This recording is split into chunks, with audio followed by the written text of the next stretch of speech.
Normative economics and positive economics.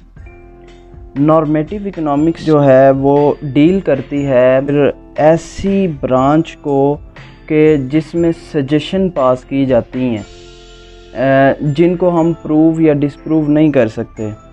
Mean to say that मैं इसकी example दूंगा कि जस्ट लाइक हमारे वज़ीर आज़म साहब हैं कोई भी, तो उन्होंने कोई एक ऐसा एडवाइज़र अपने साथ रखा हो जो उसे एडवाइज़री तो पास करता हो। जस्ट लाइक उसने एक एडवाइज़र रखा हुआ है कि मुझे हर एक इकोनॉमिक पहलू के अंदर या सोशियोलॉजिकल पहलू के अंदर मुझे आपने सजेशन देनी है कि मुझे क्या करना चाहिए, कैसे करना चाहिए, आजकल लोग किस तरह चेंजिंग आ सकती है, पॉलिटिशियन में पॉलिटिकल पार्टीज़ कैसे तब्दील हो रही हैं, हमें कौन सा स्टेप लेना चाहिए, जो प्रूव या डिसप्रूव नहीं हो सकता। मीन टू से दैट उसने सजेशन अगर दी है कि वो सजेशन पे अमल करेगा तो बेहतरी हो सकती है, उसको ये नहीं कहा जा सकता कि आपकी सजेशन जो है ना वो रॉन्ग है।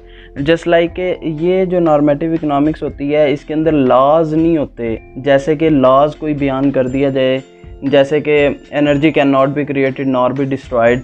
मीन टू से दैट कि एनर्जी ना बनाई जा सकती है ना ही उसको तबाह किया जा सकता है। इसको हम प्रूव या डिसप्रूव कर सकते हैं, ये प्रूव्ड है। ये एक पॉजिटिव इकोनॉमिक्स की सेंस के अंदर आ जाता है। नॉर्मेटिव इकोनॉमिक्स के अंदर ऐसी सजेशंस होती हैं जिनको हम प्रूव या डिसप्रूव नहीं कर सकते। आगे पॉजिटिव इकोनॉमिक्स आ जाती है। पॉजिटिव इकोनॉमिक्स जो है वो बिल्कुल मुतज़ाद है नॉर्मेटिव इकोनॉमिक्स के। मीन टू से दैट के इसके अंदर हम प्रूव या डिसप्रूव कर सकते हैं।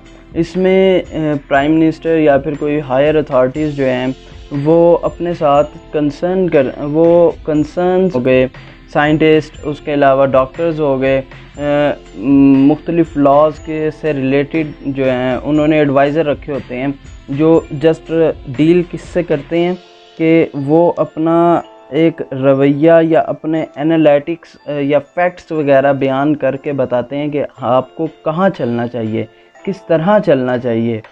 वो जो बयान करेंगे वो प्रूव भी हो सकता है, वो डिसप्रूव भी हो सकता है।